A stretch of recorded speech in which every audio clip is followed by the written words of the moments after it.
लोगों के मकान जो 70 सालों में जो लोगों ने बनाए थे ना, वो बिक चुके हैं। क्यों? क्योंकि उन्हें रोटी खानी है, उन्हें अपने बच्चों को रोटी देनी है। हमें एक ऐसा शासक चाहिए जो देश के लिए सोचे, पर्टिकुलर किसी जाति और धर्म के लिए नहीं।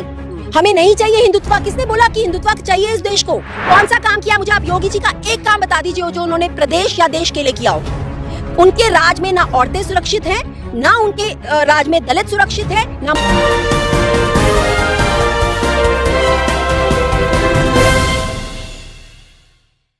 मुसलमान सुरक्षित है। क्या इस देश को बीजेपी ने आजाद कराया है? बीजेपी क्या है? बीजेपी एक पॉलिटिकल पार्टी ही है ना। कैसे राष्ट्रवादी पार्टी है? क्या किया है राष्ट्र के लिए उन्होंने? अडानी और अंबानी की पार्टी कही है उसको आप। बिल्कुल दिक्कत है। और मेरा राम भी वहाँ कभी विराजमान नहीं होगा, क्योंकि राम ने ये सब नहीं सिखाया। हमारी रामायण में ये सब नहीं लिखा, हमारे किसी भी ग्रंथ में ये नहीं लिखा कि मंदिर के लिए भगवान के नाम पर किसी को मारा जाए। बहुत सारे उन्होंने वायदे पूरे करे हैं। जैसे मैं कहूंगी, राम मंदिर उन्होंने लोगों को बना के दे दिया ताकि जब देश बिक जाए तो लोग वहां पर बाहर बैठ के भीख मांगे। मैं डेफिनेटली कहूंगी कि with due respect to other party leaders also, but yes, Priyanka Gandhi ji बहुत एक्टिवली 40% जो महिलाओं को टिकट देने की बात कही है, कैसे आप देख रहे हो? कहा जा रहा है स्कूटर मिलेगा और टैबलेट मिलेगा। देखिए, बहुत अच्छी बात है कि वो महिलाओं को आगे कर रही हैं, क्योंकि उत्तर प्रदेश में महिलाओं का ही सम्मान नहीं होता।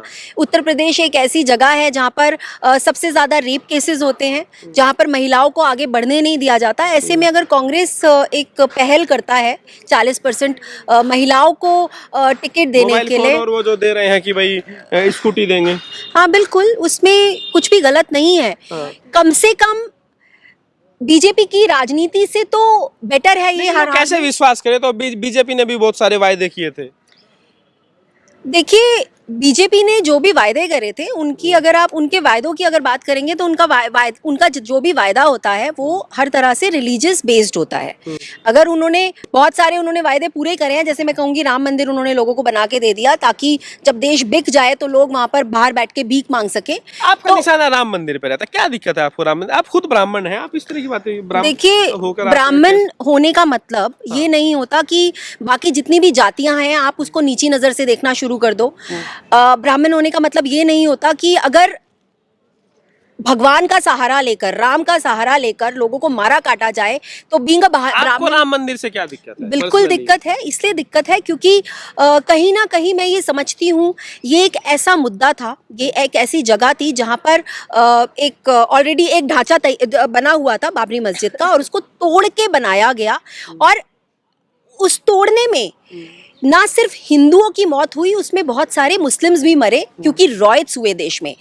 जो ढांचा, जहाँ पर जो एक ढांचा था जो ऑलरेडी बाबर ने बनाया या जिसने भी बनाया, वहाँ जो भी होता था, जैसा भी होता था, लेकिन उस ढांचे को पॉलिटिकल मतलब के लिए, अपने पॉलिटिकल करियर को बढ़ाने के लिए आपने उस ढांचे को तोड़ा और इतने लोगों को मरवा दिया। तो मैं समझती हूँ वो जो एक इस तरह के ढांचे में जिसके नीचे लाशें दबी हों, मैं उसका समर्थन नहीं करती। मेरे लिए वो मंदिर बहुत सारे लोग कह रहे हैं कि अगर राम मंदिर भारत में नहीं बनेगा तो कहाँ बनेगा?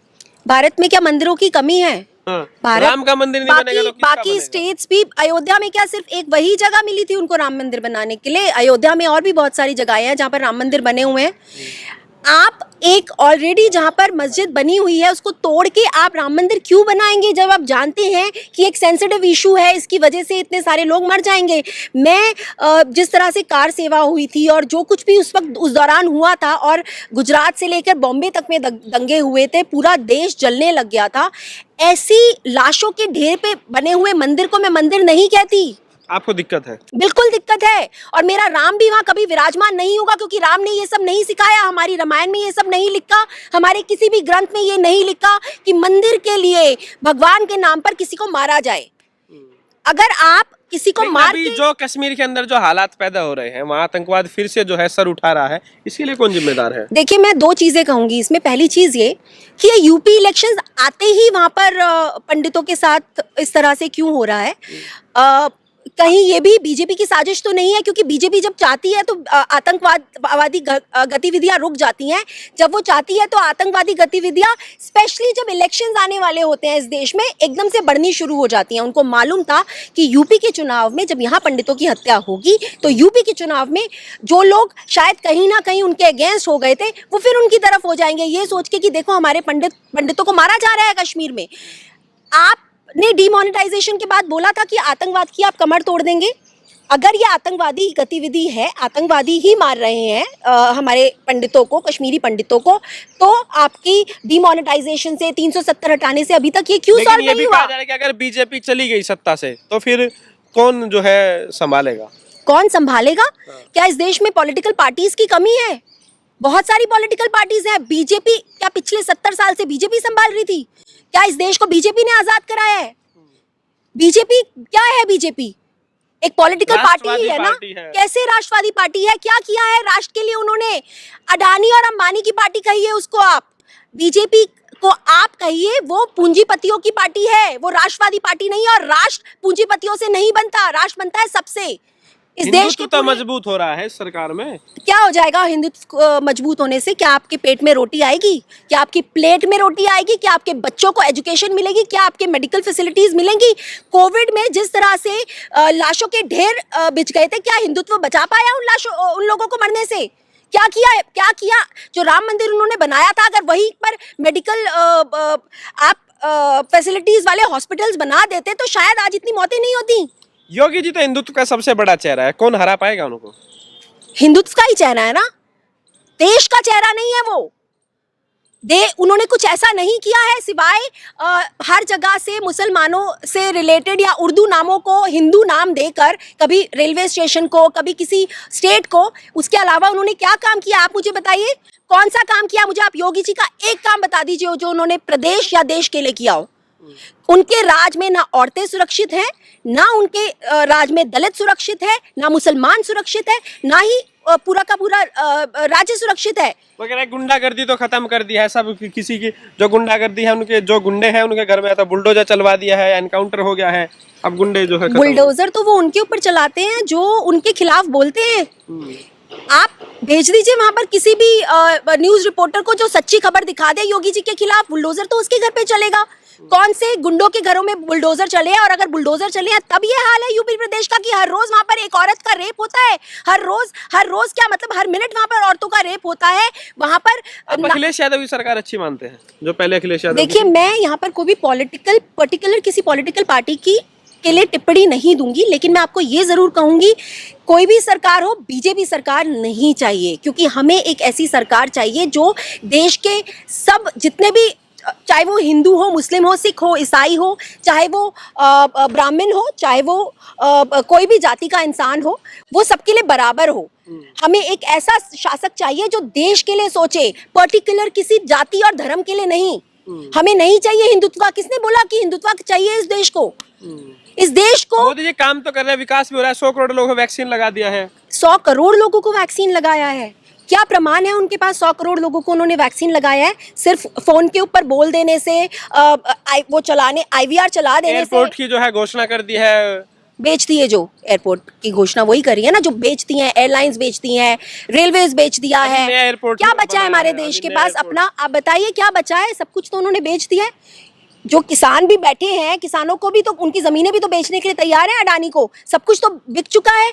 महंगाई का आप देख रहे हैं कि महंगाई कौन सी चरम सीमा पार कर चुकी है।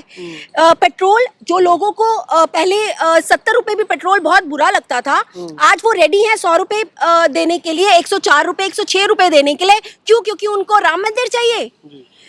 लोगों को पहले जब 40 रुपए प्याज होता था, 40 से 50 हो जाता था थोड़े दिनों के लिए भी, तो लोगों को बहुत प्रॉब्लम होती थी ना। बीजेपी के एक नेता है, मंत्री है, खेल मंत्री है उत्तर प्रदेश में, उपेंद्र तिवारी, वो कह रहे हैं कि कुछ ही लोग हैं, मुट्ठी भर लोग हैं जो 4 पहिया वाहन चलाते हैं और उन्हीं को पेट्रोल की जरूरत होती है। तो पेट्रोल की कोई खास जरूरत नहीं है और ये जो दाम बढ़ा है इससे कोई दिक्कत नहीं है। उनसे पूछिए, थोड़े बहुत पढ़े लिखे होते, थोड़ी सी एजुकेशन, उन्होंने किसी स्कूल में जाके पढ़े लिखे होते, अपनी गलत डिग्री ना बनाई होती, तो उनको पता चलता कि 4 पहिए की ही सिर्फ बात नहीं होती, ट्रक भी पेट्रोल से चलते हैं, डीजल से चलता है। और डीजल का रेट भी अच्छा खासा बढ़ा हुआ है। हमारे जो बाइक्स चलाने वाले लोग हैं, जो स्कूटर चलाने वाले लोग हैं, जो बेचारे जो जोमेटो स्विगी पे थोड़ा सा पैसा कमा के चलाते हैं, वो भी पेट्रोल से ही चलता है, डीजल से चलता है, पानी से नहीं चलता या हिंदुत्व से नहीं चलता।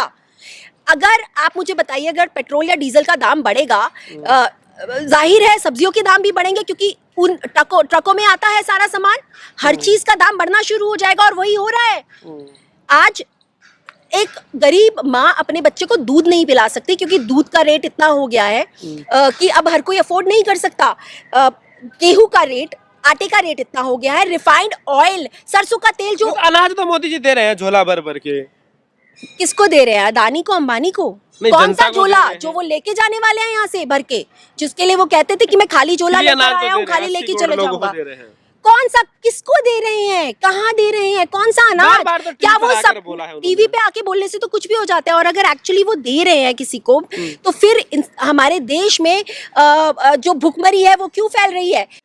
101 स्थान पे आ गया ना हमारा देश का गरीबी का जो भुखमरी का इंडेक्स है, ग्लोबल हंगर इंडेक्स। हाँ जी। तो उसके बावजूद आप ये बोल रहे हैं कि हम झोले भर भर के अनाज दे रहे हैं, कहाँ जा रहा है वो अनाज?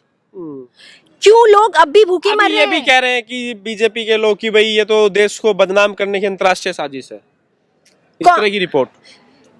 मतलब जो भी इस देश का रिपोर्टर अगर बीजेपी के अगेंस्ट बोले तो ये साजिश है, अगर इंटरनेशनल लेवल पे कोई बोले तो साजिश है, लेकिन जब मोदी जी की तारीफ होती है और उनके बिकाऊ न्यूज़ रिपोर्टर्स या मैगजीन्स उनके बारे में कुछ बोलती हैं, तो वो साजिश नहीं है। वो तब तो वो जो आप क्रिटिसिज्म नहीं ले सकते, लेकिन जब तारीफें होती हैं तो आप उसके बड़े बड़े बखान करने शुरू कर देते हैं। चलिए, मेरा एक आपसे सवाल है, क्योंकि आप लगातार जो बात कह रहे हैं कि आप यूपी में योगी सरकार का जो आलोचना कर रहे हैं, तो आपको क्या लग रहा है? क्योंकि जो जनता है वो तो परसेप्शन के आधार पर वोट देती है कि भाई क्या दिखाया जा रहा है, वो लोग क्या पढ़ रहे हैं। तो टीवी में तो दिखाया जा रहा है कि भाई सब अच्छा दिन आ गया है, मोदी जी से अच्छा कोई है नहीं, उनके बराबर कोई नेता नहीं है, उनके सामने कोई है नहीं जो टक्कर दे सके योगी जी और मोदी जी के सामने। देखिए, दिखाया तो बहुत कुछ जाता है, और मैं ये समझती हूँ कि अगर जब 70 सालों में मीडिया खरीदी गई होती तो शायद बीजेपी को मौका ही नहीं मिलता पावर में आने का। दुर्भाग्य ये है इस देश का कि यहाँ की मीडिया ही बिक चुकी है। पिछले 6 सालों में जो टीवी पर दिखाया गया है, चाहे वो कोविड से रिलेटेड हो, चाहे वो हिंदू मुसलमान से रिलेटेड हो, चाहे वो झूठ ही परोसा जा रहा है हर तरफ, एक भी काम की न्यूज़ नहीं होती। आज टीवी पर जब ये चलना चाहिए कि किस तरह से मॉब लिंचिंग्स हो रही हैं, किस तरह से कश्मीर में हिंदुओं की हत्याएं हो रही हैं, किस तरह से सड़कों पे लोगों को मारा जा रहा है, तो आप वहाँ पर 24 घंटे आर्यन खान की न्यूज़ चलाते हैं। ये मीडिया नहीं हो सकती। के बाद भी लोग कह रहे हैं कि भले 150 रुपए लीटर हो जाए पेट्रोल डीजल, वोट तो कौन मोदी से को ही लोग देंगे। हैं वो जो ऐसा कह रहे हैं? जिसका बच्चा भूखा मर रहा होगा वो ये नहीं कह सकता, जिसके घर में कोई कमाने वाला नहीं बचा वो ये नहीं कह सकता। ये सिर्फ वही लोग कह सकते हैं जिनको आईटी सेल में बिठाया गया है 24 घंटे झूठ परोसने के लिए, और जो लोग मोदी की नीतियों को गलत कहते हैं उनको गालियां निकालने के लिए। सिर्फ वही लोग ये बकवास करते हैं कि 150 रुपए का हो या 200 रुपए का हो। आप मुझे बताइए, आज आपकी आमदनी खत्म हो जाती है, आपके बच्चे भूखे मर रहे हैं, या उनको पढ़ाने के लिए भी पैसे नहीं है। कोरोना प्राकृतिक आपदा इस वजह से हुआ है, वरना मोदी जी के बिना और कोई संभाल नहीं पाता। कोरोना से पहले कितना अच्छा चल रहा था देश, क्या चल रहा था? ये तो मैं कहती हूँ मोदी जी की किस्मत इतनी अच्छी है कि कोविड आ गया तो सारा ढीकरा उन्होंने कोविड के सर पे फोड़ दिया, वरना पहले भी क्या अच्छा चल रहा था? आप मुझे बताइए ना, कौन से धंधे चल रहे थे, क्या चल रहा था? लोगों के मकान जो 70 सालों में जो लोगों ने बनाए थे ना, वो बिक चुके हैं। क्यों? क्योंकि उन्हें रोटी खानी है, उन्हें अपने बच्चों को रोटी देनी है। उनका जो इस तरह के हालात हो गए कि लोगों को अपना घर बार बेचना पड़ रहा है। बिल्कुल। और अगर थोड़े दिनों तक ये सब रहा तो जो लोग मिडिल क्लास फैमिली है ना, वो भी सड़कों पर आ जाएगी। मैं आपको सीरियसली बात बता रही हूँ। पहले महंगाई, बेरोजगारी, ये सारा मुद्दा यूपी चुनाव में हावी होने वाला है। बिल्कुल होना भी चाहिए। अगर अभी भी लोगों को समझ में नहीं आता तो लानत है इस देश की जनता पे। लेकिन बीजेपी को तो उम्मीद है कि हमारी सरकार बन रही है। शायद ईवीएम के वजह से उनको उम्मीद होगी, क्योंकि ईवीएम भी उन्हीं के हाथ में है, ईसी भी उन्हीं के हाथ में है, मीडिया भी उनके हाथ में है। बिल्कुल भी भरोसा नहीं है। बीजेपी सरकार जिस चीज को भी प्रोटेक्ट करती है या उसको सपोर्ट करती है, मुझे उस किसी भी चीज के ऊपर भरोसा नहीं है। एक नंबर की झूठी मक्कार सरकार है जो लोगों को खा गई है। आप वो जब कांग्रेस शासन चल रहा था, ये गाना चलाया गया था ना कि महंगाई डायन खा गई। अभी क्या हो रहा है, अभी क्या हो रहा है? क्यों ये अक्षय कुमार जैसे लोग, अमिताभ बच्चन जैसे लोग, जब कांग्रेस सरकार थी तब वो इस तरह के ट्वीट करते थे ना, मैं साइकिल से जाऊंगा, पेट्रोल इतना महंगा हो गया, इस तरह के ट्वीट करते थे। कहाँ है वो लोग, कहाँ है उनकी गैरत?